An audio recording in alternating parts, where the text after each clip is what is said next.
Good morning, colleagues. Good morning to our facilitator, Prof. Verhoef. Thank you so much for joining us in today's session. My name is Kosie Tuntuli. I'm from the Research Capacity Development Unit at the Postgraduate School, University of Johannesburg. I'll be your moderator for today's session. Before we can move on, colleagues, I would like to let you aware that this workshop is recorded. This is for the purpose of keeping the records of all our workshop, as well as to share with the colleagues who didn't attend and those who have attended, but would like to refer to the recording at the later stage. So we will keep the recording or the resources of this workshop, which include the recording as well as the presentation slides will be uploaded to model communities as well as to the RCD management system. Welcome to today's workshop titled Delving into the Ethical Implications of AI and Emerging Technologies in Academic Research. As I've mentioned earlier, I'm from the Research Capacity Development Unit, and in today's workshop, we are honored to have Prof. Verhoef, who is a professor from the Northwest University. Before I can introduce our facilitator, I would just like to start over by going through some few housekeeping rules. Please feel free to use the chat to ask questions or raise your hand to engage in discussion. We encourage an interactive and collaborative environment, so don't hesitate to share your thoughts or experiences. I will enable all your mics. Colleagues, please do make sure that your mic is always muted when you are not speaking or when you are not making a contribution or when you don't have any questions to ask. However, you can just raise a hand if you do have a question, or alternatively type under the chat or under Q&A, and I will notify Prof that someone has a question or someone has their hand raised. Prof, if I may ask, would you prefer to take questions at the end of your presentation or during your presentation? You can take question at any time. Yeah, I think it's better to take questions at the end because sometimes I address those questions during my presentation. So it's better to, if I can just finish the presentation and then we can take all the questions. Okay, thank you for that, Prof. Colleagues, I will be also sharing a feedback form under the chat towards the end of the session. We kindly request you, colleagues, to take your 3 minutes to fill that feedback in. It helps us in terms of improving our service delivery, as well as to share with our facilitators for taking their time so that they can have a look or have a sense of the impact they are making with facilitating these kinds of workshop. So it's just a 3 minutes survey. We kindly request you, colleagues, to take that feedback in, and it will help us in terms of improving our service and as well as to make sure that we always provide what is required. So with that being said, now, colleagues, allow me to introduce our facilitator, Professor Verhoef. Professor Verhoef is a professor in philosophy and director of the Northwest University Artificial Intelligence Hub. Prof holds a PhD from the University of Stellenbosch and a PhD in philosophy from the Free State University in Amsterdam, the Netherlands. His research interests are, amongst others, ethics, artificial intelligence, and academic integrity, and the philosophy of happiness. Prof is the co-founder and former associate editor of the academic journal Transformation in Higher Education. He is also the co-founder and chairperson of AICSA, the Artificial Intelligence Cycle in South Africa for Higher Education. Once again, thank you so much, Prof, for taking your time to facilitate today's workshop. We look forward to a productive and insightful session. And also, I would like to thank our participants, our colleagues who have taken their time to join us in today's workshop. We're looking forward to a productive session. I now hand over to you, Prof. You can proceed with the workshop. Thank you. Yes, thank you very much, and thank you for the invite and the introduction. Can I just get an idea who my audience is? Is it mainly postgraduate students or is it supervisors as well?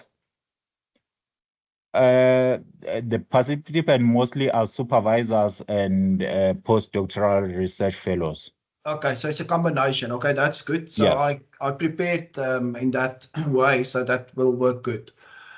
Okay, thank you. To just repeat, I will do my presentation, and then at the end, you are welcome to ask questions. It normally opens up a lot of questions, so and I don't have all the answers, but it's good to discuss these things and learn from each other, and try to establish best practices between universities. So that's why I am so eager to do this presentation, to also learn what you are doing at UJ, and I'm looking forward to that. Just a little bit more background on me. So I am a professor in philosophy, and I've been involved with Northwest University with a lot of the academic integrity questions and issue, and developing policies and standard operating procedures, especially during COVID when students started to cheat with online assessments. So we developed educative approaches and educative programs to really build the ethics of academic integrity and a culture. But with AI, suddenly everything changed. So I got much more involved with questions about academic integrity at Northwest University. And end of last year, management asked me to, or they seconded me to set up a NWAI hub to coordinate all AI activities at the university, and to really engage with the integrity questions in teaching, learning, and with research. Let me also say, initially with AI, I was part of the, I would say, the group that were still believe that we should sort of find out and catch the students or staff that's using AI. But of course, we cannot do that. So I'm totally committed, as our universities, to use AI as effectively as possible, but also as ethical and responsible in academic context. So that's the challenge. So we say yes to AI because it's really a fantastic tool. But the question is exactly how can we use it, that we still use it ethically and responsibly. So that's my approach to AI in the academic environment. I would encourage you also, we've got a lot of good resources on our webpage. This is how it looks like. So you can click on the hyperlinks. My PowerPoint is available. You're welcome to post it in the chat as well if somebody wants to already open it during the session. Okay, so let me continue.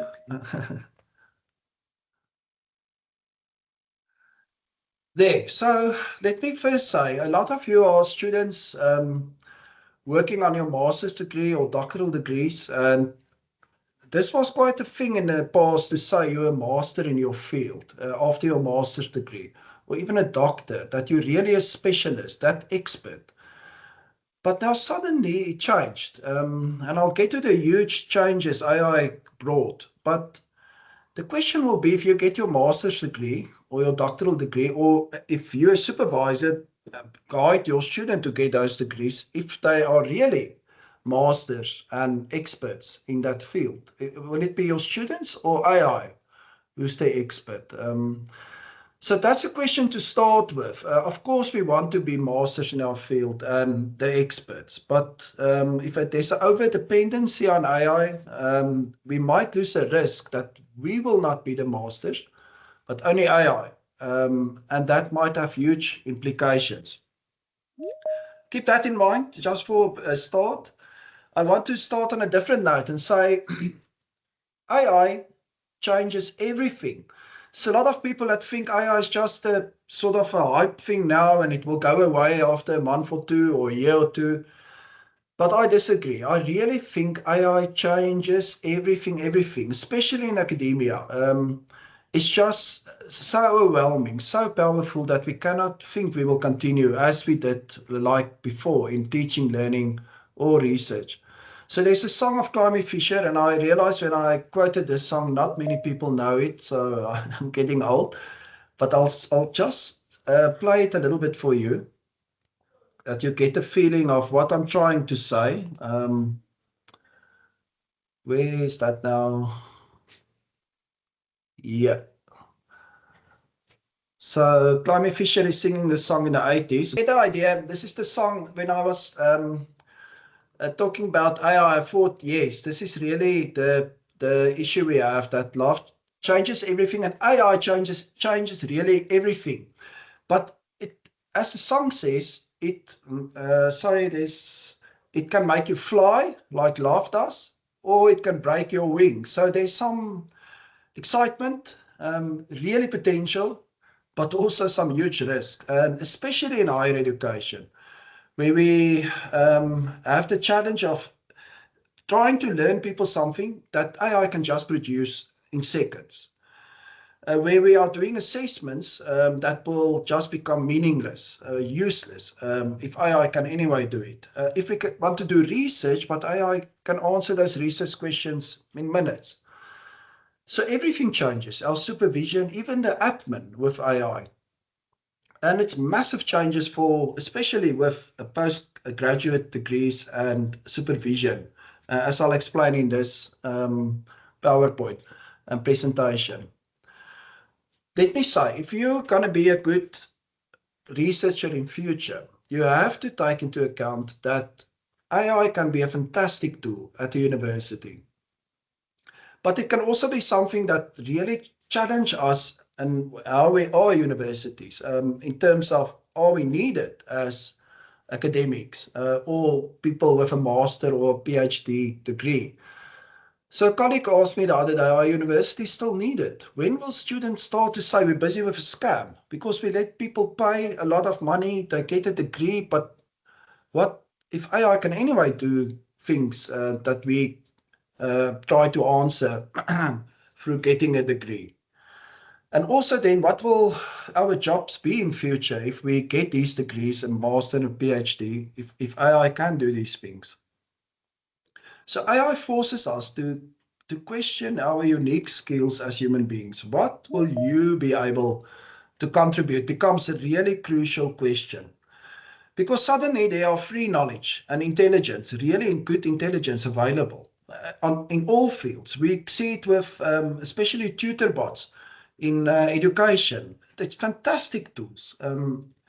Even the special teacher you had during your school career is just dwarfed by AI. It's like a playing computer, a chess computer, but suddenly against AI, you're just overwhelmed. The best doctor don't get close to AI. Diagnostics just get better and better. Even operations through AI, we can't be that good. In all fields, it's relevant, AI, and impact the future of our careers and our knowledge production. So we must rethink, reimagine, and prepare for this world that will look differently in future. And the best way is to empower ourselves, to really get training, to understand what's going on, to rethink what we are doing, to align that, to be a person then that can contribute something with AI. And hopefully I'll give you some pointers how to do that. Okay, just a step back. AI, artificial intelligence, you see here in the middle is it's not a new thing. I think it's from the 60s or even earlier that it's been a field within computer sciences that studied basically how we can copy human behavior, human intelligence, also human acting in terms of robots, movement, manufacturing things. So there are two big lines in AI. That's machine learning. And of course, they can do a lot of things. But the new thing, machine learning is copying the behavior, sort of physical behavior of humans. But more on an intellectual level, we have now generative AI. So generative AI means generating something. So it's AI that can create something, and that's new text, images, audio, videos, research products we can add, even reasoning now. And of course, that plays out then within large language modules, and then we get all these programs that's part of it.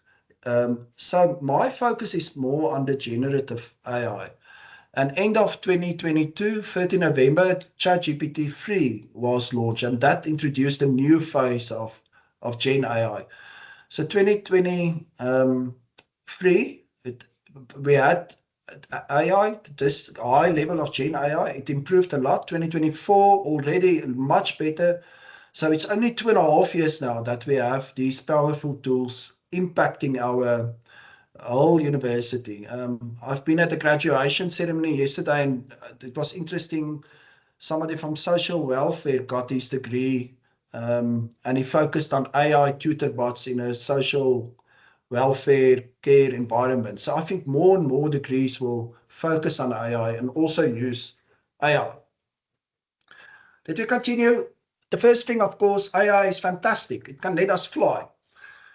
And it's really developing so fast, we can't keep up. The latest version, 03, is not only capable of producing language, images, text like we are used to for the last 2 years, but also what's coming now to the fore is that I can do or copy then reasoning.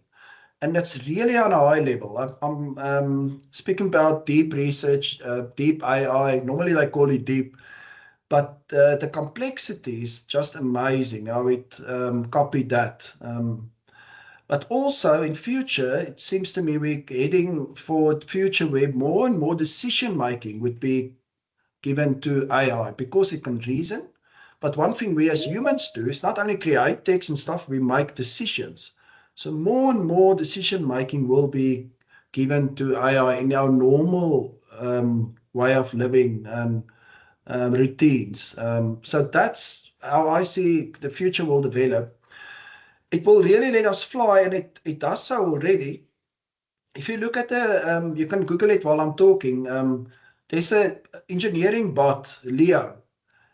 If you open that site, it's a free bot. You will see it's trusted by Siemens, Philips, Toyota, all these big companies, MIT, Intel, they all say they trust this bot.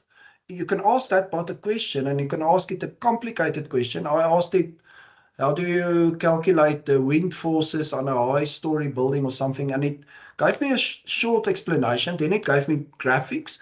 Then it goes deeper and deeper into all the technical things, how to, if you're an engineer, how to do that. It's amazing. It's fantastic. So the question is immediately, what are we training engineers then? The same for psychology. There are fantastic free psychological bots. And end of last year, a lot of publications were coming out in Elsevier, Springer, top journals that basically said these psychological bots are highly successful in reducing anxiety, depression. They are free. They are always available. They're anonymous. It's unbelievable. Even in theology, there are AI Jesuses, AI Buddha, AI Muhammad. They're all willing to give you spiritual direction. And the more you pay, the more they will engage with you. You can Google it while I'm talking. In education, the same. In the medical world, I mention it. In economy, in languages, language is the old one, but it's getting better and better even. Even in philosophy, my field, there's a Philip philosophy tutorbot. You can ask it a question, and I asked it about Nietzsche's Abyss, and it gave me a 3-4 page answer with correct quotations, with the correct sources consulted. Work that would take me at least 2 months to produce on that level. So it's unbelievable. So with that in mind, the fact that AI can let us fly, the question becomes more urgent. What are we doing at universities, at these expensive places that employs professors and people with PhDs? Or let me take it further. Are we getting relevant postgraduate degrees for this new world of AI? where work will look completely different. And how can we prepare ourselves for all these changes? So in a way, and I think you'll see it at UJ as well, a lot of academics just continue as nothing has changed. But the fact is, it has changed. And we need to rethink what we're doing and adjust to make the best of it, to fly with it, so to speak. Let me show you some of the fantastic things AI can do. And I think you know much more than me. AI is developing so quickly, nobody can keep up. So, but I found these some good tools that we also help our lecturers to train on. So in the teaching and learning environment, you can use Notebook to make podcasts. You can use it to, you put in your sources, you tell it, create a study guide, create assessment plans, create all the assessments, even create the marking rubrics and mark it also. It's unbelievable, the power. Even in your LMS that you're using at UJ, you will have AI functions that can do these things, and you can use the back-end data for further research and focus in where are the problems students experience. It just changed the whole world of teaching learning. But in research as well, research, I'll show you quickly, there are so many tools. Elicit is a fantastic one that's very popular, and it normally consult good sources. Let me say also there are a lot of specific academic tools and GPTs like Springer, Elsevier. Most of the publishers have their own, which focus in only or use only the academically approved sources. So those are paid versions, but they're really good. Let me show you Jenny AI. Apologies if some of you have seen this, but my experience is with AI, some people are way ahead of me and some people are just sort of curious what's going on. So I pitched this in the sort of in the middle. Let me just get so this is Jenny AI. I asked this question. Let me ask a new question. So we want a document, yes. And we want it with standard headings, with introduction, methods, results. So let's say, let's start this question. What are the most important? You will see the line is red because it's not a good question yet, but you will see the color will change. What are the most important questions? Or let's make it research questions. Questions. The University of Johannesburg. See, it's green already. Should ask. Let's say for the next 5 years. Okay, and I'll click start writing. So it will start with the introduction and give me a sentence. University of Johannesburg, like other South African higher education institutions, operates within a complex, rapidly evolving environment, necessitating a continuous process of strategic adaptation, innovation. This is the introduction. I like this sentence, so I can just say accept. If I don't like it, I can ask another one, try again, or I can ask for more sources. So sentence by sentence, I can build this article. Given the historical context, you see there's another Voliter, is a good, I know him, I think he was from, or he's still at NWU, so it's a good source. I don't know that first source. Let's say another sentence. So it continue. Okay, then let's go to the literature review. We want, so there immediately it quotes Moshe. Let's take another one. It give you further, and then you can go to this, the results, discussion. You can build basically an article within half an hour, build and then change it, and yeah, just finalize it in a way, and you have an article. And if you build it like this, most detection tools will not pick it up because it's built sentence by sentence and not as a block or one text that's easy to analyze by the detection tools. The catch with many of these tools, the free versions don't have access to good resources. You will also see it's a little bit too generic. And then if you don't have the paid version here, you can't see the resources. So you won't get far, but there are ways. People are sidestepping this. Of course, some students will have more money than others, which will just increase the digital divide, and which is, of course, just totally unfair. But they will have access then to paid versions and all these sources. Let me show you another thing. This was Genie AI. The other one I want to show you is Deep Research of OpenAI. And Deep Research is a video on YouTube. I'm going to show you just a few seconds of it.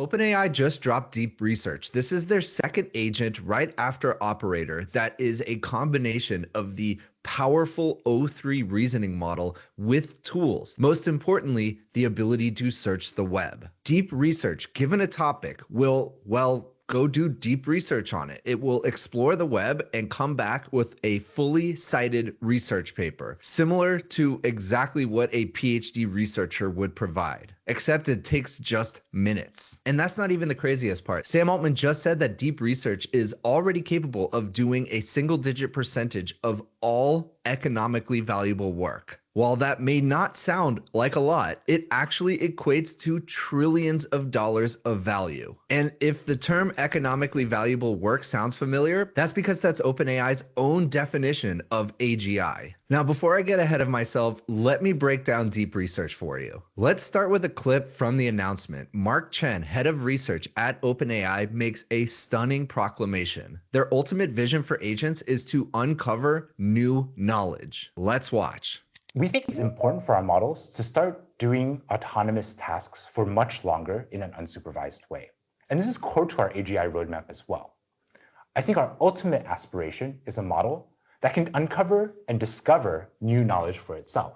And the first step here is a model that can go and synthesize and understand the the information on the web. With Google Workspace, you can get any job done on your phone. From giving feedback to attending meetings. Do you remember the situational awareness paper from Leopold Aschenbrenner? In it, I want to show all right, you now how it back works. to Deep Research. Let me show you it in action. Deep Research is accessible from a button right here in the beginning of ChatGPT. And from here, you can immediately put in any query, and it's going to send it off to Deep Research. Help me find iOS and Android adoption rates, the percent of folks who want to learn another language, and the change in mobile penetration over the past couple of years. And give me that difference between the top developed countries and developing countries. And I also really want this information in a formatted report with some tables and a clear recommendation on what the best emerging opportunities are for ChatGPT. So this is a query that would have taken me hours to put together. But with Deep Research, I can just immediately kick it off. So what you'll first see is that Deep Research comes back with a set of clarifying questions. This is super important because if Deep Research is going off for 30 minutes, you really want to get those requirements right. And so there's a couple of questions that it's giving to us right now. These are really good questions that you'd expect an analyst to want to ask you when you're giving them a really tough prompt. And so it's really important that you can capture these up front. You know, the model is really good at taking information that's sometimes specified and a little bit more open-ended and using that to go off on a mission and get all the information that you need. So you can see right now, Deep Research has taken all of that and synthesized it and started kicking off its own research process. And so what you'll see over here is Deep Research pops open a little sidebar and it shows you all the reasoning that it's doing. So you can see right now, it's identifying the top countries, it's gathering information, and it's starting its process of searching for different information. So zooming in over here, you've seen that Deep Research is searching for information, opening pages, reasoning about what it's seeing. Under the hood, what's actually happening is that the model is conducting searches, quite literally opening and browsing the pages and looking through all the different components, including images, tables, PDFs, and pulling out. Okay, you can watch the rest on your own. I just want to show you how powerful these new tools are. I think here at the end they discuss that.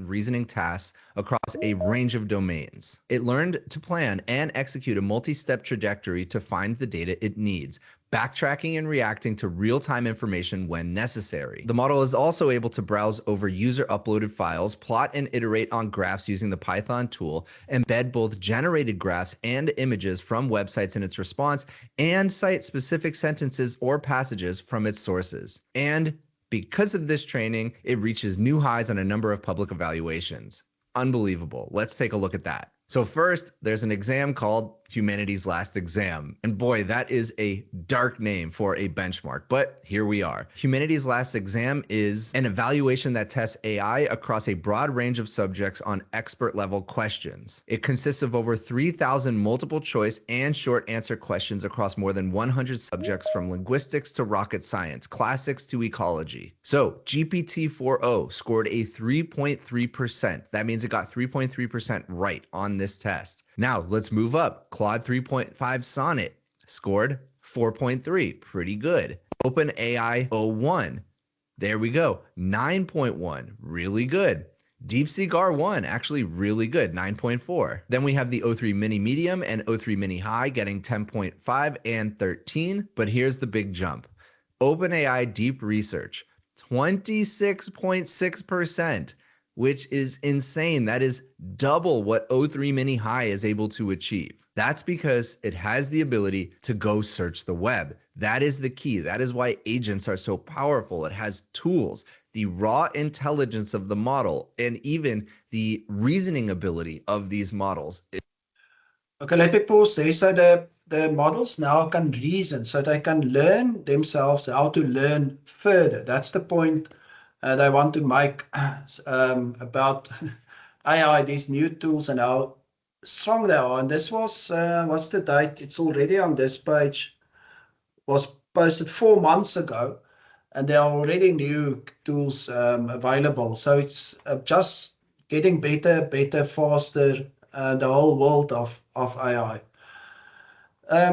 No, sorry, I do want to get back. So these are some of the tools I wanted to show you, just to emphasize that AI can really make us fly. It's a fantastic new thing that we cannot ignore or escape. This is the future of research, the future of universities, to engage with these powerful tools. It can make us fly, but it's a high risk in academia. It's really potent, as I said. But there are still some biased knowledge, some hallucinations, some just bad quality findings. And remember, if you use some of the findings of AI and it's biased, you are the responsible person. That's the legal approach everybody takes it for journals. If you submit it, you can't say AI is a co-author. For a short period that was allowed, but now you have to take the authorship and responsibility. You need to be ethical in your use of AI. I think we know that, but it's crucial because it gets so difficult and so complex, as I will explain later on, that we need to get back to the golden rule, to be honest and transparent about our use. As long as we do that, I think we're safe. But if we start to think this or that, or try to adjust this, I think we are on very thin ice. I think you know about a law firm in Durban where a lawyer used AI to write a report, and the judge in a case, and the judge read the report and he realized about 80% of the sources don't exist. And he realized it was created, he called in the lawyer, and the lawyer said, yes, it was created by AI. So the judge threw the case out, and now the client of the law firm is suing the law firm for unethical use or irresponsible use of AI. So it's not a golden ticket to answer everything. I think we know that. Yeah, by the way, I will not give you the Lotto's numbers. So, but these are consequences for using AI unethically, especially in academia. For supervisors, it becomes a really big problem. If you sign off on your student's work, you have to sign off. There's no plagiarism. It's original work that the student did the work, basically. and no AI was used. That will become more and more responsibility supervisors also have to take. And if your students are caught out that they used AI, and remember, some detection tools can't detect it now, but in 2 years' time, those detection tools can detect it, and your master or PhD will lie there on the repository of your library, and then it can be flagged, and then there's reputational damage for your supervisor and for you as graduate. We see more and more universities retracting degrees. There was end of last year, on the beginning of this year, 35 degrees retracted by a university in the Eastern Cape in South Africa. At our own university, it more than doubled the retraction of degrees. And I think at all universities, I don't have the numbers. It's something they don't share because it's reputational damage, but I think it will get much more in future. I'll get to this point, that our degrees will just get useless if we use AI unethically. You can imagine that. That what will your degree anyway mean then? But I'll get back to that. So that's a high risk if we do that. I do want to show you, there's a website that opened a few years ago, but with AI especially, Retraction Watch. And they publish all the journal articles and the degrees and work that are retracted by journals and universities, because immediately those citations from those journals fall away. And immediately those journals or those articles' validity also are questioned and sometimes retracted. So to protect the academic integrity of our research, this website, name and shame basically people who published work unethically, also through AI. And this is one of the articles. They have a lot of articles on the website, but what's interesting here for us in academia is about 46 authors leave their publishing careers the time of a retraction. So about half of academia, if your work is retracted, and not even just published here, but if it's retracted, it's such a bad reputational damage that's been done that people just leave academia. So you hear the high risk of not using AI ethically and responsibly. Let me just show this from this slide.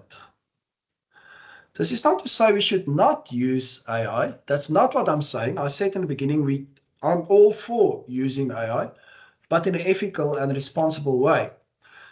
Ethical and responsible basically means that we should keep our integrity in place. Integrity means a wholeness, that we really consider everything we do as something we want to be proud of. We don't want to cheat here on the side and think, yeah, but I'm still an honest person. No, if it's broken, it's broken. So we'll have to keep this completeness, this wholeness intact, especially through our academic work. Ethics is to make that right decision time and again. And sometimes it will be difficult, but the golden rule is, as I said, honesty, transparency. So AI is a challenge. I think you picked up that already in my talk, and we need to rethink what we do at universities to remain relevant in our teaching, learning, legitimate, also in our research.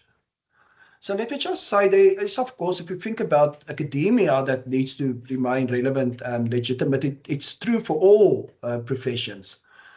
There's no list of jobs, even of certain professors, that we can guarantee will be future proof. AI developed too fast, but we can know, and I think this is important, that we should develop a partnership with AI and take advantage of it.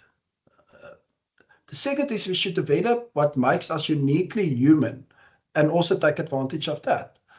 So we should use it, but we should use it, not let AI use us or ignore it. I think that will be the complete disastrous approach. So the question will be then, what is so uniquely human that we bring to our fields of study or expertise? What is that? How can we figure that out? And it's not only a vision that we should have, a dream about it, really build it into our studies. Now, I'm from humanities, and of course, in humanities, we know, we study what we know, we know in the sense this is what we study. But there are things of being human that's so unique, we should treasure it and develop it. And some of those things are human autonomy. Do not let just become over-dependent on AI, over-reliant. Let even AI do all the decision making. That we take agency, treasure our freedom, human dignity, to really think how we can contribute and being not only human, but being a researcher or academic that can become part of creating a world with all its possible goodness, beauty, and justice. And that's Aristotle that said that long ago, the good life. And it's also being part of a natural environment and societies. So those things, I don't know what it really means. We know what it means. So we have to think it through within our use of AI. AI don't care about anybody or anything. We can care. And how do we care? So that is a challenge, what it means then for you as postgraduate student or for you as researcher. And of course, that sounds too philosophical. So I did develop this slide to make it more practical. So the first point I think is important. Embrace AI. We should not run away from it, but we should embrace it in an ethical and responsible way. That means we should be human with AI. So it should never be the other way around. People sometimes feel overwhelmed by AI, but as long as we treasure what we have as human beings and see how AI can develop that further, we are in control. And of course, we have to then rethink, reimagine, empower ourselves. So what we did with engineering here at Northwest, I worked with a team, the dean and a few professors there, and asked AI and engineering, look at the yearbook, at all the outcomes of all the modules. Which of these outcomes will be redundant in future? Which of them will always need a sort of human intervention? And which outcomes will always be only human things? And in a few seconds, AI gave us the answer, and we worked through those modules, through those outcomes, and tried to rethink how we should then train our engineers to use AI effectively, and not just teach them something AI can anyway do. So that's especially in the teaching learning environment example. But there are other issues in the research environment. I'll get there. Globally, there are three main challenges, and this I pick up at all the conferences and all the discussions. It's confirmed all over. Integrity remains a huge thing, and we should be open about it. I see some of the postgraduate students, they talk to me, say, Prof, but I used AI here, and you can immediately see the apology and the sort of guilty feeling, but we should have an honest, open discussion about it. And why not? And where can it work? So that we should face it. Do not ignore it. Do not do it in the dark. Then it becomes a huge problem. And then, of course, we should discover the creative ways AI can be used in disciplines and in research. I know at WITS, they use AI in research environment to plot all the research on cancer, all the different cancers, all the different research. It's way too much data to work through by people, but I can get this picture now where more research is needed. Training is the second thing. If you hear this session, it's only a start. You'll have to keep up with AI. You have to go for more courses, see that you are at least well aware of all the basic principles. All the detailed AI tools and developments you will never, and me, be able to keep up with. But of course, we should be sure and clear about the principles of how to deal with AI. And then, of course, remain critical about AI. We see now that, that there are really serious concerns about AI, and some students, they come now from a school education where they trust more and more AI, and where they think AI's answers are the real ones. And they even will disagree with you as professor. So we should remain critical and show where it is not effective enough to really engage on that level. I think it's crucial. Of course, there are some issues, well-known issues by now, that we should keep in mind with using AI. This is the list of UNESCO. The truth and accuracy, I said something about it. Some ethics, the rights, technical issues. There are security risks.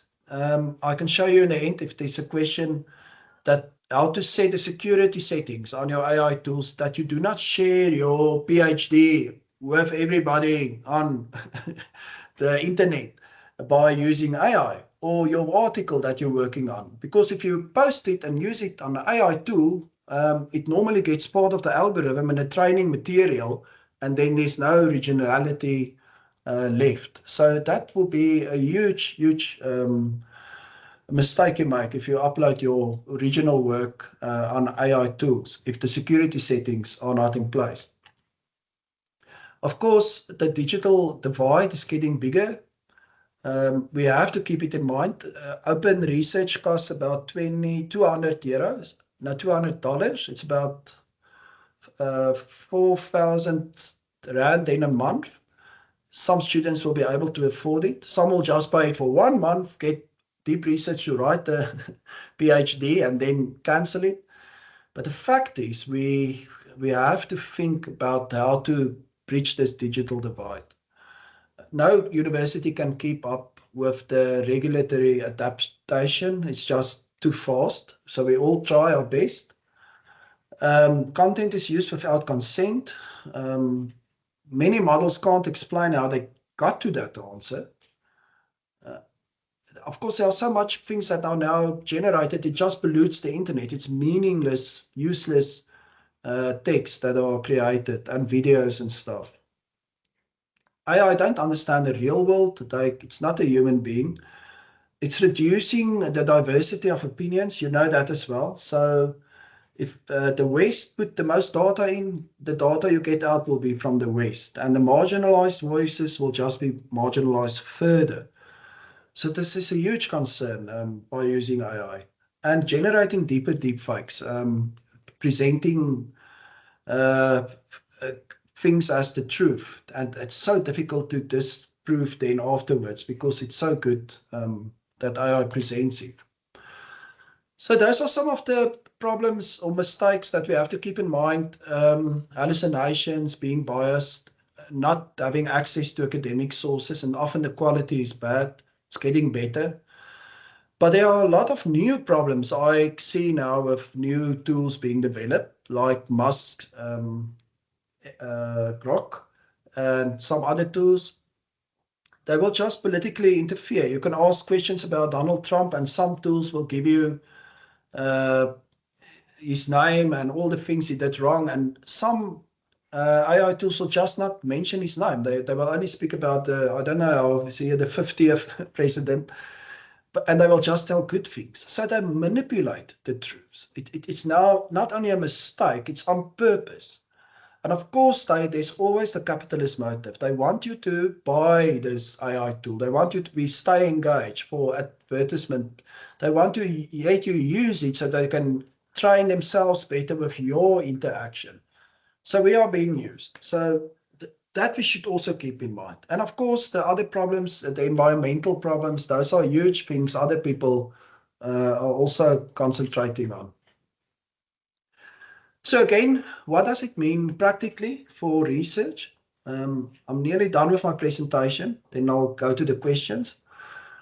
So we should ask, I think, first of all, what are we doing if we do research, and for what? This is, I think, the main question that we should rethink in the AI age. Because if your research question can be answered by AI, why are you still doing it? Why are you working on that PhD if deep research can answer that? Then we are just polluting the internet by producing stuff that's anyway out there. So the most important thing is to do good research according to the old principles that apply, that it should contribute knowledge that really make an impact, that's original, that enhance our lives and beings as human beings with nature, that answers questions that we were complex with and couldn't answer up to now. That's the important thing over and over again with any research product. And a student, if you're a student here, you should ask AI just after the speech, answer my research question. If there's a good answer coming up, I think you should change your question. Why are you still doing that? You will, what will you contribute? And then, of course, point 1 is the most important, and I'll get back to that. But point 2 is we have to follow the ethical and responsible use rules of our institutions. Now, all the universities by now have rules. So I'll show you, and the hyperlinks are there if you want to look at it afterwards. But I opened up UJ's rules. This is in the teaching and learning environment. But you will see now, we all speak the same language. Let me get to, we have to acknowledge sources. They are the main principles of be transparent, be responsible, be ethical. It's very vague, but these are golden rules to follow. We should follow let me get back to the PowerPoint. The journals often have good rules. If you decide to publish an article in that journal, look at those rules before you start your research, because then you can see how AI is being allowed or not. And of course, the better journals will have more strict rules.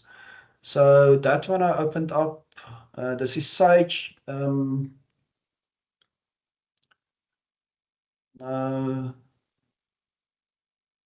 Yeah, Sage journals have this page about AI.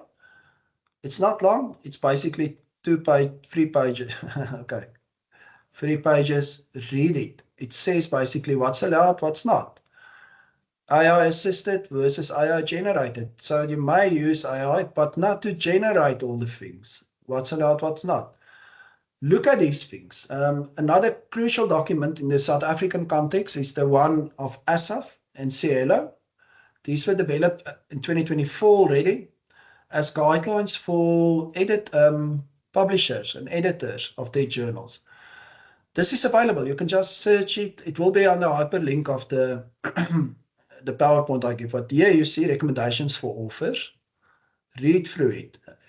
All cited materials should be properly attributed, the basic things. What do they say about grammar checks? They say no, it does not need to be disclosed. But keep this in mind. Remember, authors remains the responsible person as the author. Then you will see even at the end, they give us guides how to reference and cite AI content.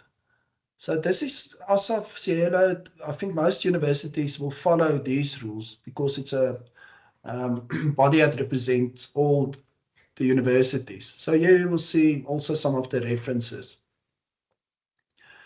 Let me get back. Those are the practical things. And then AI can be used on different levels. But remember, if you use AI only for brainstorming or things like that, keep a record of that. Be honest and transparent in how you use it. We have an example of Northwest. End of last year, a master student submitted in accounting, a master student dissertation. She used AI. From the beginning, she and her supervisor agreed on where and how they should use AI. They declare it. They signed the declaration in the end. This is how they use it. She got the results beginning of the year, excellent results from 2 external examiners. I think that will be the future.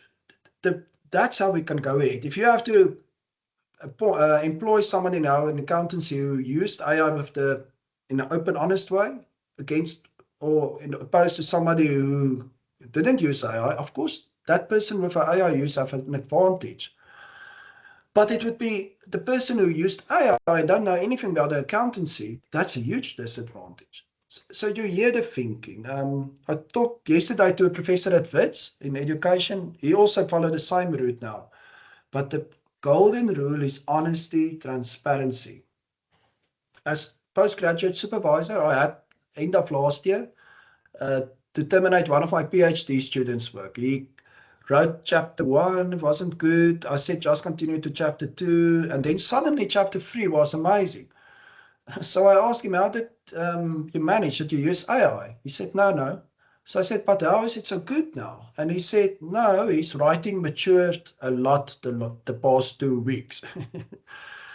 So you see, then we analyzed his work through Turnitin and different tools. Author, they are really powerful tools. Students think they can get away, but we don't want to police. We rather want to work the other way around. And we could show him clearly. He used AI, he admitted it, and I terminated his studies because the trust relationship was broken. And that would be my advice for supervisors as well, to not play around with dishonest students. We should have an honest, open relationship in this world of AI. There's a course, a training course of Dr. Kristen Kraus. If you can ever invite him, David or Lorenzo, I don't know if you're still here. So this is one of his slides that I'm using. He said I might. Because he goes into much more detail with research and AI. It's a whole day workshop. And he just reminds us that we should be value driven. We should really focus on what knowledge production is, the best possible knowledge productions. We should not focus on all these, and there's many problems already in the research environment. Low quality research, sneak citations, and here you see the AI issues comes in. Even paper mills. Previously, you could ask somebody as well to write your master's or your PhD and pay him. These things should not be our focus. Our focus should be, as I said earlier, on really producing good research. And again, his slide, Kraus. That means to really focus on a good scientific arguments that's convincing, that is valid, that contributes something with the right literature. Of course, I can do literature reviews, but does it really read the right literature? I think your professor will know what is the right literature. And you should discover through your reading what is the right literature. Let me end. I don't want to focus too much on AI detection. This is for me the negative side. We should rather use it positive, rather see how we can work with AI. I think the detection starts with the subject expert. The writing styles is often a giveaway, the fake untraceable resources, and then AI detection tools can be a supplement thing in the end. So if the argument gets to detection tools, I think we missed the point of really trying to create new knowledge. And then just to conclude, normally if there's something overwhelming that disrupts our world, we don't want to hear it. If somebody dies, for example, we mean, this can't be true. It's just not. This is in psychology developed by Kubler-Ross for grief. Then we get angry. Now suddenly I work so hard for my PhD and now students can just use deep research, and you really get angry about it. And then a phase of depression follows. My job, I'm going to lose my job. There's nothing to add. This world is going in the wrong direction. I don't know how to detect. That's a normal reaction. I've been there a long time. Then we can start to bargain. Bargain is, I'll do a little bit here, a little bit there, but it's still a form of denial. But we should get more an acceptance mode. This is the future. We'll have to make the best of it, not fall behind. And of course, this is the neat way, but this is the real way. It's all really emotionally a messed up thing. So that's where I end. Remember, you are the future professors with AI.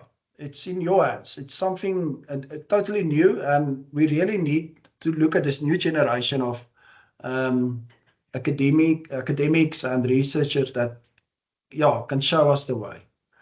Okay, thank you. I'll stop there and then move to questions. Chair, you're welcome to guide me there if there's something in the chat already, or if there's if there's a hand, I'm willing to take that. Okay, thank you so much, Prof. That was a very insightful presentation. I must say to the colleagues now, the floor is open for questions. If you do have a question, I have now enabled all your mics. You can just raise a hand or just unmute your mic and ask a question. Alternatively, you can just type under the chat or under Q&A, and I will notify Prof that there is a question and we'll go through it. Thank you so much. Now I'm waiting for questions. Yes, Nompumelelo, you can go ahead. Hi, good morning.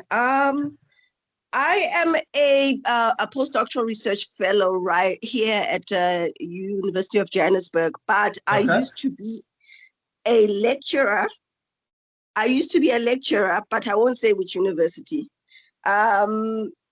We had a lot of problems with plagiarism and then with AI most recently. And my feeling was just that sometimes it was more important to finish your marking by a specific deadline than investigating and following up with the student and those sorts of interventions. So, and this was very different because where I was registered as a PhD student, they were very strict. They followed. They had disciplinary hearings for people. They reported back to us as students to say, we have taken this sort of action and this sort of action. And where I was working, it seemed to be a little bit, we never heard anything about what became of those cases. Let me just say that. So what I want to know is there going to be a move towards standardization as to how universities deal with the AI problem? If that makes sense. Yes, 100%. Should I answer quickly, Chair? Well, I think that's an excellent question. And that's exactly, I think, what we are struggling with, especially in the teaching learning environment. If students start to use AI there unethically, or basically they cheat with AI, and they will cheat in a very clever way. They will put it through, say they generate it on one platform, put it through a humanizer, put it through another platform. In the end, the detection tools are struggling to pick it up. And it's not only one or two students, it's in a class, say, of 800, I don't know how big your classes are, it's about 600 students. So now if you have to mark, there's a point where you've got 7 days to mark. If you flag these as AI, you have to get in those students, you have to report, and you will not finish your marking. So most lecturers are just saying, listen, let me just give a bad mark, or sometimes they give 0, but that will also hold up the whole process. So they're compromising. And I have a lot of sympathy for those lecturers. They're compromising on the integrity of those answers because of the system that forces us to just finish the marking, get the marks out and continue. So that's in the teaching learning environment. I'll come back to that. In the research environment, we have at least less students to manage, and we should be much more strict, and we should be much more hands-on. And I'll give some pointers how to manage. Let me go back then to the teaching learning. I think first of all, in the teaching learning, you ask if it will be standardized. I think in the research it might be as well. There's an article that was published last year by Martin Bakker from WITS. It's also published by Perkins in Hong Kong.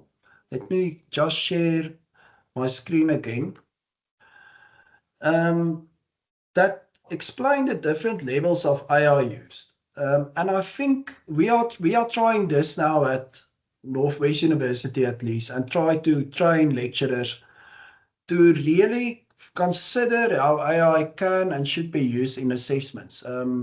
Because some assessments, especially any takeaway assessment, let me put it that way, any assessment you ask a student to do at home, they can use AI and you will be just exposed by not being able to detect it, or it will be too much to detect and you compromise your assessment. So the lecturers will have to change the assessments. I think that is the immediate, if you want to talk about standardization, thing that taking place.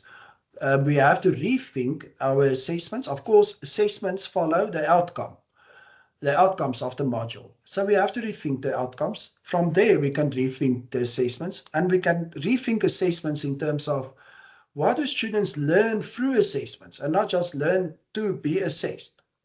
So we are using this scale for assessment, where sometimes lecturers will still need to say no AI is allowed, because we do need to test the basic knowledge of students in this field.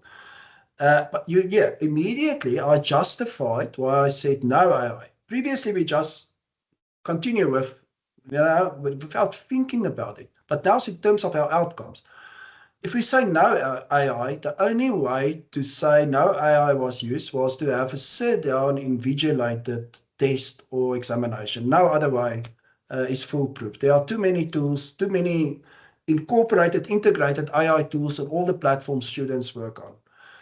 We are going back more and more to no AI. UCT decided in their this year, the natural science faculty, 80% of their assessments should be sit-down invigilated assessments to counter the AI cheating.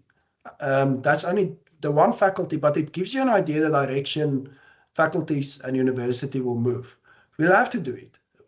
Otherwise our degrees will become meaningless, and it will be an injustice we do to our students.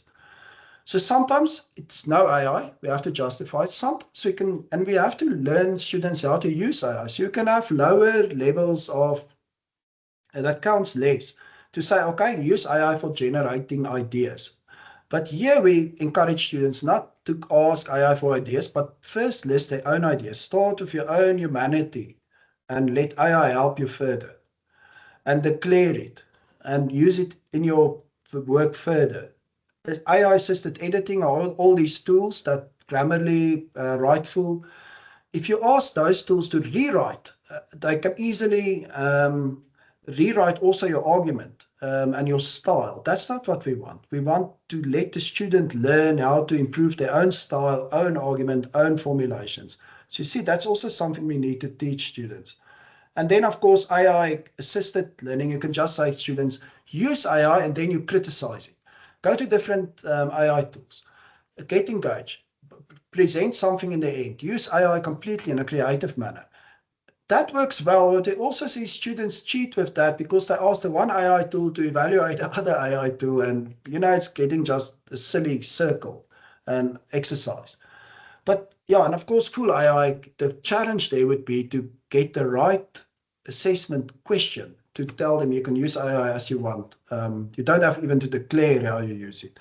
But this is where I think the standardization in teaching learning environment takes place. In the research environment, I know Wits decided to go back this year to oral examinations of all their PhDs at the Feds.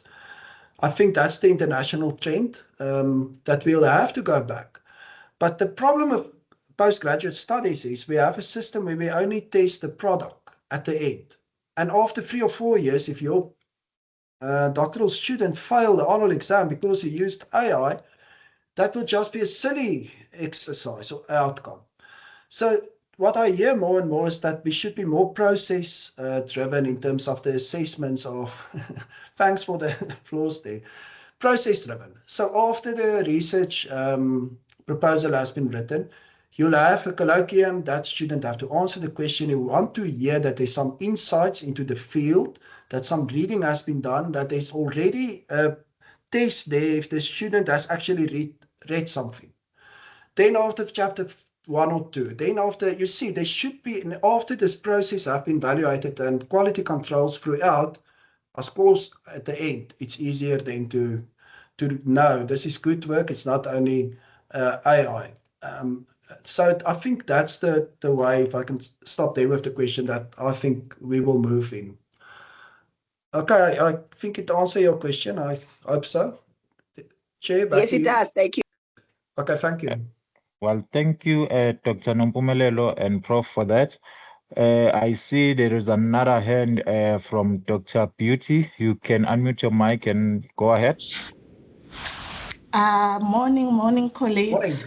Morning. Yes, I just wanted to comment that I think there is something that I've observed from the institution that I used to work for. So what they did is they came up with a policy.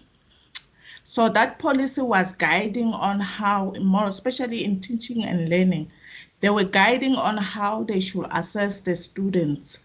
For example, if the student had like 20% AI score, they will just, pardon and mark the assessment, but make sure that the areas that are reflected is not assessed.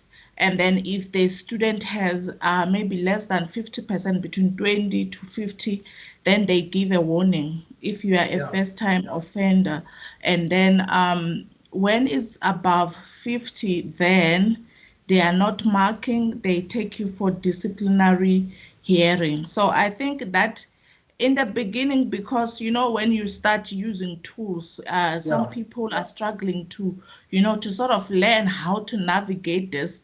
But as time goes, I saw how students were now conscientized on the use of AI, and I think this as you were explaining, that students need to learn how to develop their argument skills without using AI. So I think that way, if they are well aware that, it's not like we are punishing you, but we just want you to get your qualification in a way that is honorable, and also you have learned from what you were at the institution for, than to just copy and paste something. So I don't know if the policy in this place can also be used to guide, because if we leave it and make an open border policy in this AI thing, then it will be, like you said, you talked about the internet junk, that everyone is there. We find that we have millions of people who talked about one thing from one source. So we just have to find a way of controlling these tools. Thanks. I don't know if it's Dr. Beauty, but that's also, I can just agree with your whole approach to this question and thinking around it. So, but let me add a little bit. Of course, we need to explain to students how important it is that they do their own work, that they develop their own skills, the argumentation, that they make mistakes and learn through it, that they read and try to understand, that they do those difficult things that in the end forms them and make the degree something valuable and something with integrity. Now, that's an ongoing work, and I think there are so many ways we are trying to do it.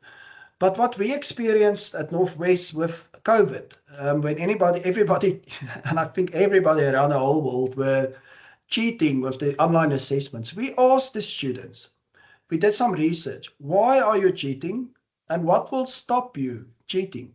We didn't even ask them if they are cheating. We just asked them, why are you cheating? And it was unbelievable. We've got students on videos that explain to us, basically, we are cheating because, and there were 5, 6 reasons. I think that's also valid now in AI environment. They said, listen, everybody else is cheating. Why should I not cheat? Because I will fall behind. I have to cheat because who will get the best, who will get a job? The person with the best marks in the end. And if my classmate cheats, he will get the mark. So I will also cheat. They said, I will cheat because nobody is being called out. There's no system in place to help hold me accountable. So that's also something that needs to be addressed. They said they cheat because they're desperate for getting this degree. It's of course a door opening for them to get employment, to get out of poverty. They will do whatever it takes. Now we can discuss if these reasons are good or not, but you see it, even the good reason we give them, this is a valuable degree, might be undermined or just overshadowed by all these other things that's going on in the students' minds and the motivations for cheating. And now they have this tool that can let them fly, but of course can break their wings.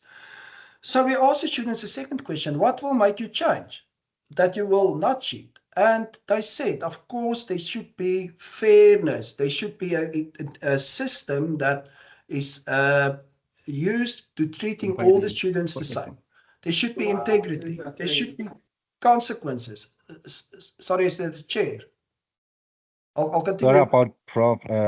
One of the participants' mic was on, so okay, sorry, I was just worrying it was you. But so the students, and we started to developing a system at Northwest that is more fair, because I think at UJ it works the same as it worked here. Every lecturer follows their own sort of rule and intuition, and if they have energy, they will mark it as a low score or a high score or send it to disciplinary hearings, and the other lecturer will just don't care. You see, that creates this environment that there's not academic integrity at the institution, and students will keep on seeing where they can cheat.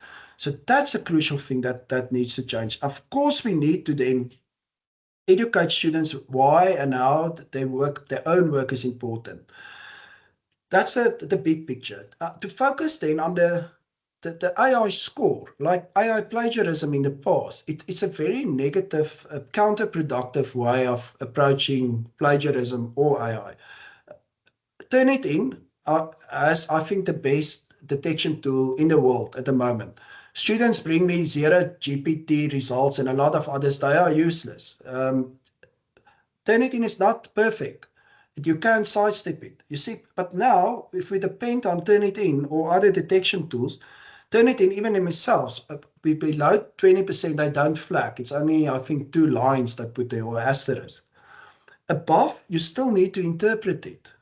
Now, you see, now suddenly AI becomes because Turnitin is also an AI is becoming the judge in judging AI, and not we as human beings who should see, no, this is not right, this is not good. So what I want to say, I think the whole approach with detecting AI can be helpful as a supplement tool. That is, by the way, what UCT, they debated if they should use Turnitin, and they decided, the Senate, they will keep on using Turnitin as a detection tool, as a supplement tool, but not in a punitive way, but to help students to see where they make mistakes. We do the same at Northwest University, but we do not want lecturers and students running around catching each other out. It should rather be an educative process where again and again, if we see students work, and this is what we do at Northwest, if a lecturer detects AI, can be his own judgment or anything, we refer students for an educative online course on AI ethical use.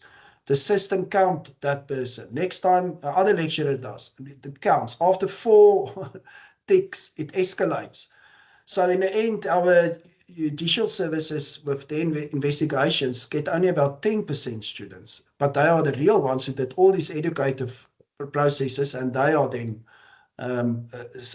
investigated further. So in the teaching learning environment, the main thing I think that should change, of course, to get a system like this up and running and everything is going to take time, but the main thing that should change immediately is our assessments. If AI can do your assessments and give it to the students and for takeaway, it's just a silly exercise. You should change the assessments or let them sit down and write it. Chair, sorry, I get enthusiastic, but I like the questions. No problem, Prof. There is a hand raised by Dr. Lois. You can go ahead and ask your question.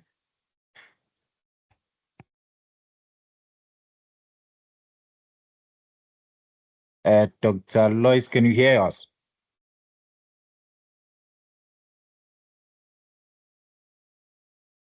I see there's another hand. Perhaps you can move to that one. Yes, I move on to Dr. Ezeji. You can go ahead.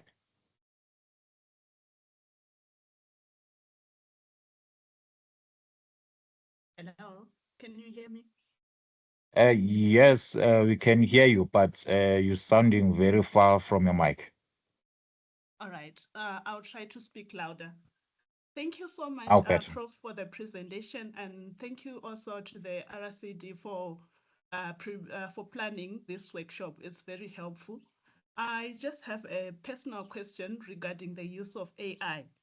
So where, for example, I write my own article and I research, I do all the work, but then maybe I upload the finished product on an AI platform and ask it to edit for me. Is that ethical? Yes. So, yeah, good question. You will see, say hello, Asaf, they all say you can use all these editing tools, Grammarly tools. You don't even have to disclose them. But the problem is some of those tools change your text to such a degree that some of the AI detection tools will flag it for AI use. Now, if you submit that article to a journal and they send you back a letter, listen, you used AI, we're not willing to accept it, you see, then it becomes a problem. So my advice would be, if before you upload that article that you finished and did all your hard work on by writing it and researching it, keep the one original version. If you put one through an AI tool to get the English better, whatever, you have the both copies then or versions. So if the journal asks you, listen, we see you used AI, you said yes for editing, and I followed Cielo's rules there, not disclosing it, but here is my original one that I can send to you, and I can guarantee you the editor of that journal will feel much more comfortable considering that article for publication. Let me add a warning. As soon as, and I've mentioned it in my presentation, as soon as you upload your article, say you upload it on Chat or on Claude or some of those that can even increase it a little bit, you share that publicly by doing that if your security settings are not correct on your computer. So most of the free versions don't have security settings. It's only for the paid versions. And you must make sure then you click at the options or the settings. It's on different places. They will ask you, may we share this for training purposes or training ourselves? You should say no. Otherwise, that work will become part of the algorithm. If a colleague asks, say you discovered something in biology and a colleague just asked that question for AI, your work will be used to answer that question in biology because it's already there. And now if you want to publish it, they will say, sorry, AI already gave me that answer. Why would you say it's new research?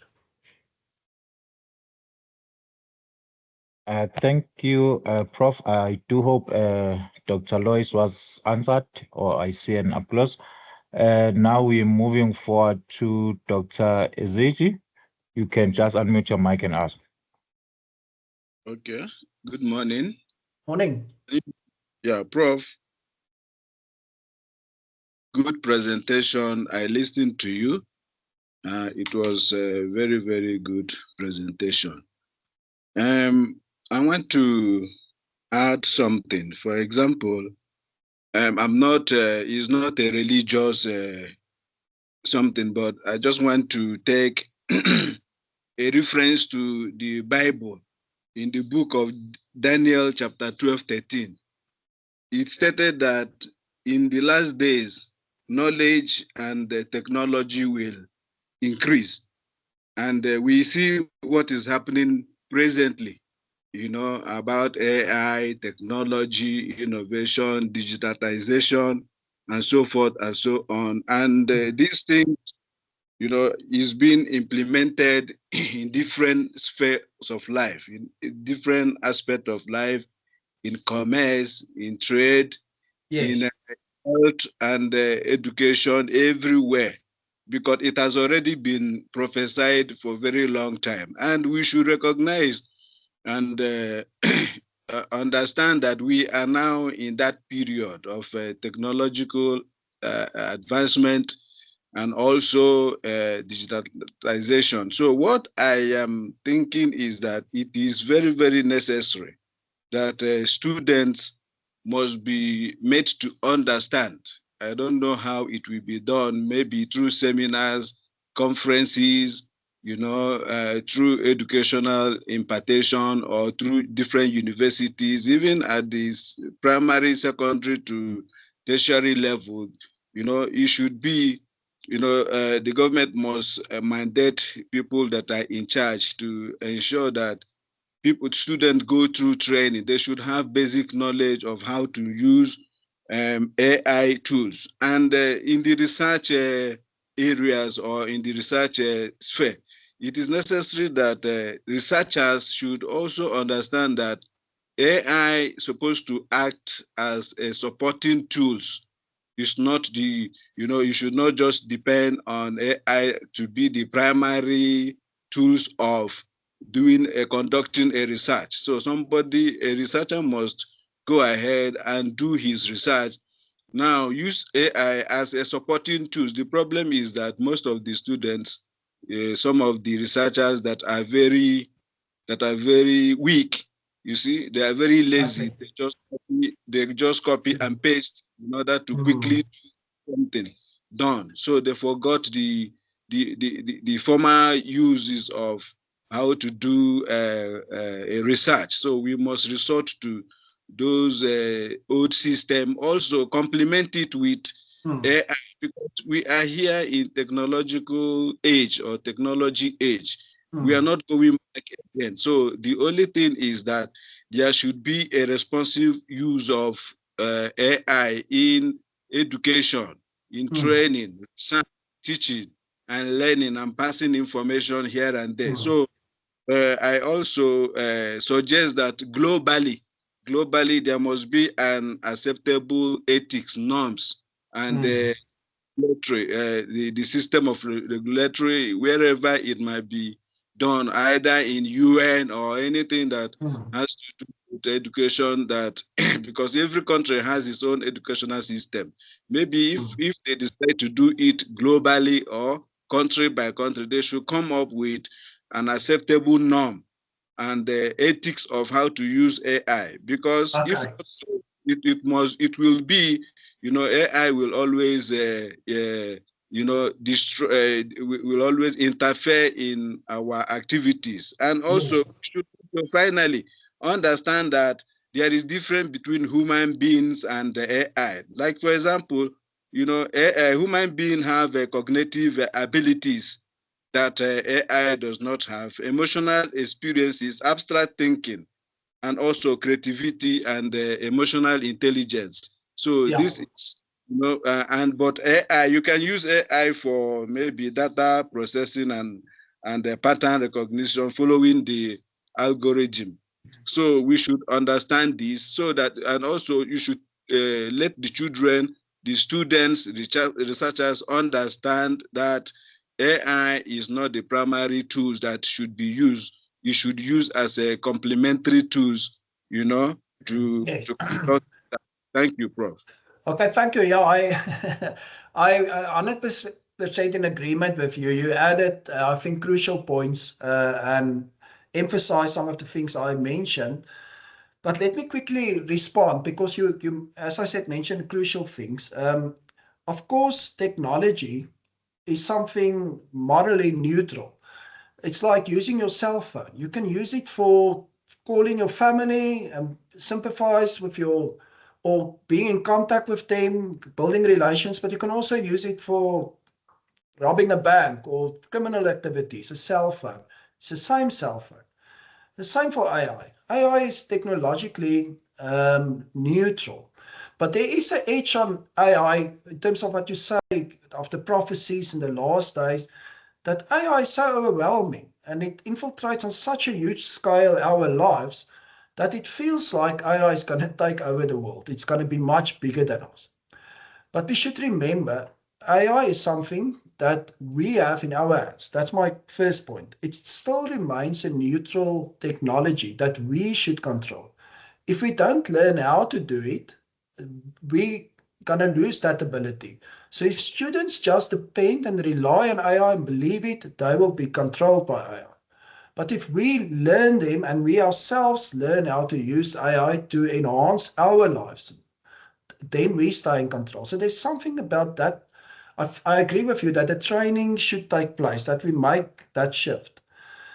On the point of technology being neutral, I did some training at a private university in Pretoria, a Christian university. And at the end of my speech, one woman raised her hand and she said, she's a Christian, she will not use AI ever in her life. And she's a lecturer there. Because this is something sinful, this is just something, it's better to just stay away than to get involved with it and become part of the problem. So I disagreed with her and I said, no, you are using other technology already and you use it in good ways. If you don't use it, you will actually expose your student to more dangers because they will start to use it without you helping them to use it in the correct way. So it doesn't matter what religion you are, you should engage with it in an ethical and responsible way and help others to do the same. She agreed with me in the end. But that should not be our approach. Listen, this is something dangerous, unethical, keep away. It's rather, no, it's neutral, engage, see how we can use it. And that's why I've put up this website that you can look at that can teach children, because children need to engage with AI in an ethical, confident, responsible way. And you will see they have fantastic courses and information here on the use of AI. I did one of the, because we have to start at school level, I think you mentioned it in your question, we need to train children already how to use it ethically. They use it for their homework, or the parents use it for their homework, and that's not right. So part of the courses, I did one or two that I think I did the grade 5 and 6 course. It's a free course. And it was for me really fantastic to do this course because I understood how AI work, where are the problems, what types of AI you get. So even if it's developed for children, but I think it's a basic thing that we should be aware of. If you have children, I think watch it with them. It's a good tool. And I think we need similar tools in the South African context for our school children, for our students, and for our lecturers. Let me stop there. Thank you, Prof. I don't see new hands at the moment. Let me just lower this one. Okay. Colleagues, if you still have questions, just raise a hand or just unmute your mic and ask a question.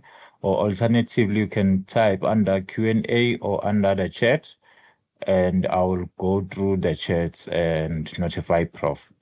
So, Chair, can I ask, while there's no hand now, if somebody feels they disagree with me, I really like to engage on people who disagree. I think because I'm a philosopher, to hear how other people think about it.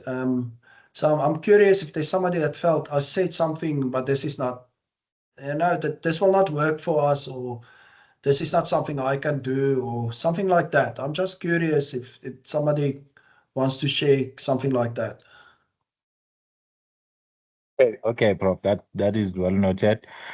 Colleagues, you can just unmute your mic or alternatively type under the chat. So let's just wait for a moment and see if we're getting new hand. Prof, I listened to you. There was a student that made use of AI, and after you examined the student, you found out that he used AI. Yeah. Then you canceled the study. So what happened then? Did you encourage him, or did you tell him what and what to do in order for him to get on with his studies? Yeah, that's an interesting question, because if he admitted to me he used AI, I think I would have a different approach. So it was more the trust relationship that was broken. So in the end, we agreed that he can continue his studies then with another lecturer, but he'll have to start from scratch. So it didn't chase him away. I think we tried to deal with it in a sympathetic way, to say, listen, this is not going to work. I will support you, give you another opportunity, but this is the conditions we set on the table.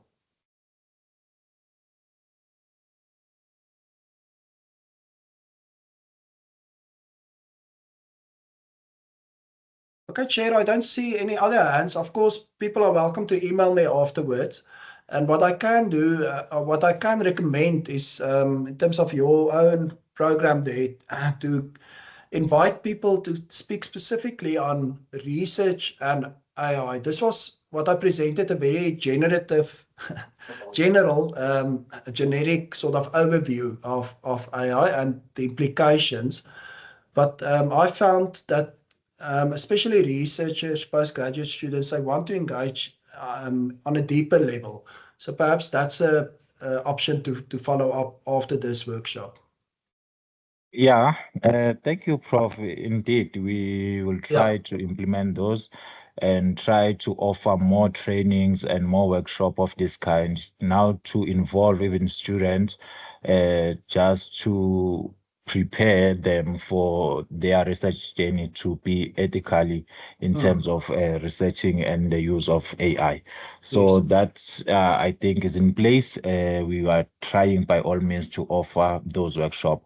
That is why we try to get people like you, Prof, who are expertise in the industry, who have vast knowledge of the use of AI so that they can offer their experiences and their opinion on the use of AI.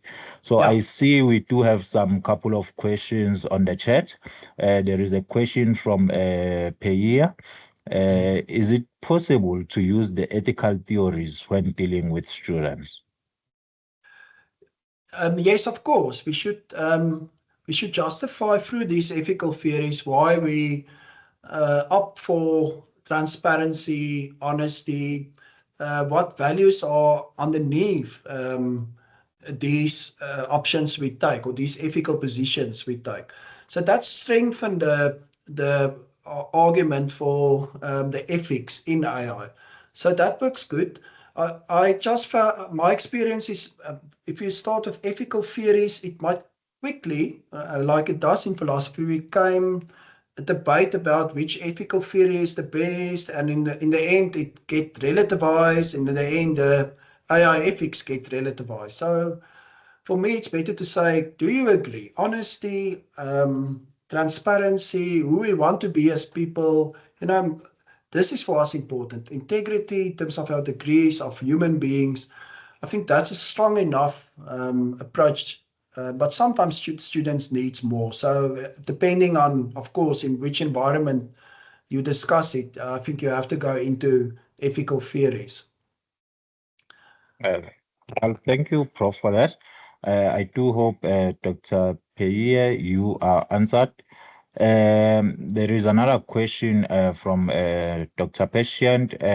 Please, colleagues, we will share this presentation just after the workshop, because we see a need to share immediately, because there are a lot of URL that you will like to access immediately after this workshop. So just after we're done here, I'll make sure that everyone who have attended, they receive a copy of the workshop presentation. Okay, Dr. Patient is asking, to what extent can one use AI for editing?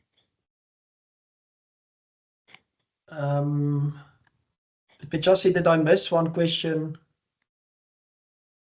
For editing, yeah. Okay, let me answer that one first. So I did touch on it a little bit. So editing, they talk about light lifting and heavy lifting. So light lifting is to ask AI, where can I improve my grammar or spelling? And you will see where it indicates that. Heavy lifting would be to tell AI, please improve this argument, that it's a stronger argument, improve the style, that it's more formal and academic, and then it will change a lot, even to such an extent that you, if you read through your text, will not even recognize it. So heavy lifting, I think as soon as you do that, you should be careful to read through again to make sure it's still something you argue for. And again, keep the original version, because that might probably be flagged as AI generated, although it's your own work. And then you have the original one to show in that case. Should I continue with the next one, Chair? Is it possible for yes, universities? Prof, you can go ahead. Yeah, so I'm a little bit unsure their own data models that is ethically acceptable to universities. So if you generate ethical data models, or it's a question, I think, within the context you have to think. Of course, these golden rules, being honest, transparent, and things like that. But for example, our honor students in psychology, they created data sets on AI, fake data sets about, say, patients and their needs and stuff.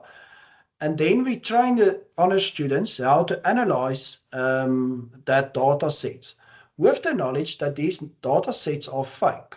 Because to get all that data sets are months of work and surveys and data and putting, but that's not what we want the students to learn. We rather want them to learn how to work on these data sets. And it's working perfectly. It's helping the students to then develop the skills they need to work with these data sets. If I understood your question correct, that's part of the question. On the other side, I think, of course, we do want to work together as universities to to have the same ethical, responsible approach to AI use. And yeah, I think there are good conversations going on between the universities on different platforms, and I think we all sort of have a look what's going on globally as well. I think all universities by now decided to embrace AI, but to make sure it's ethically and responsibly. I hope that answered that question. Yes, Dr. Rose, you can confirm if your question was answered. I don't see any new questions at the moment, Prof, and I'm checking now under Q&A. Okay, Dr. Rose has just confirmed. Thank you for that.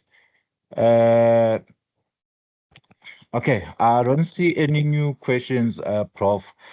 Probably just before we let you go, any summaries or any last words from your side before we can officially end this session? What are your key takeaway notes or anything that you would like to share with us before you close? Yeah, let me say AI bring new challenges, but the old principles remains the same in terms of doing good research. The good research means creating new knowledge that will make an impact that's really original. So those principles remain the same, doing good research and doing it in an ethical way. AI didn't change the rules. We still have to be honest, give recognition, say who we cite, don't use other people's work. So the honesty, transparency, that remains the same. So AI can feel overwhelming, but we as researchers know these things that were important always as part of our approach, those things still remain important. Thank you. No, thank you so much, Prof. I must say this was a very insightful and informative presentation. We do appreciate your facilitation and taking your time just to offer us your expertise and share with us the ethical use of the AI. So I see there is a comment or a question. Is it a comment or question? Let me just read it. I think in closing, it is important to edit and read through whatever you do with AI to allow the human touch and ethics in it. At the end of the day, you are responsible for the output, not AI. So that was just an addition. Thank you for that, Doc. We do appreciate your input. To the colleagues who have attended, thank you so much for your attendance. And we do hope and believe that today, colleagues, you have learned something that you will take and share with your student. Those who are in supervision, you'll share with your student and teach them on the ethical use of AI. And those who are doing researchers for maybe for publication, and now you will do your researchers ethically. Thank you so much to our facilitator as well, Prof. Verhoef. We do appreciate it. We're looking forward, Prof, to have more of this workshop because we're planning to offer probably for students as well, open for all students as well as supervisors and postdoctoral research fellows. But I think Dr. Lorenzo will be in touch. It's just that he had another meeting to attend with our director. So that is why he just left the session in the middle of a session. But he will be in touch, Prof. Thank you so much once again. We really appreciate your effort and your offering. It's a pleasure. Yeah, and thank you for the engagement. I think they were all really good questions. So yeah, I enjoyed the session. Thank you, Chair. Yes. Colleagues, I've shared the feedback evaluation under the chat. We kindly request you to take your 3 minutes to fill that feedback in. It helps us in terms of improving our service delivery, as well as to give back to our facilitators. Prof, in about a week time, we will share with you the feedback evaluation, as well as the full attendance report of this workshop. Yes. So we will share that with you probably in a week time. Thank you so much once again, colleagues. I really encourage you to take your 3 minutes and fill that feedback in so that we can share with our facilitators. And as a unit as well, we can see the areas that we need to improve and to make sure that we do offer better service. With that being said, colleagues, I'm now officially ending this session. I will share the presentation in just 10 minutes, just after we have ended the session via email. So if you didn't register for this workshop, certainly I won't have your email, but please do send us an email under supervision course, and then we'll be gladly to share the workshop presentation with you. But you should be expecting the email in about 30-minute time. If not, it means that you couldn't get your email, therefore you will be required to send me an email, then I'll be happy to share with you. Thank you once again, Prof, and thank you to the colleagues. I'm now officially ending this workshop. You can have a great day further. Thank you. Thank you very much. Bye-bye.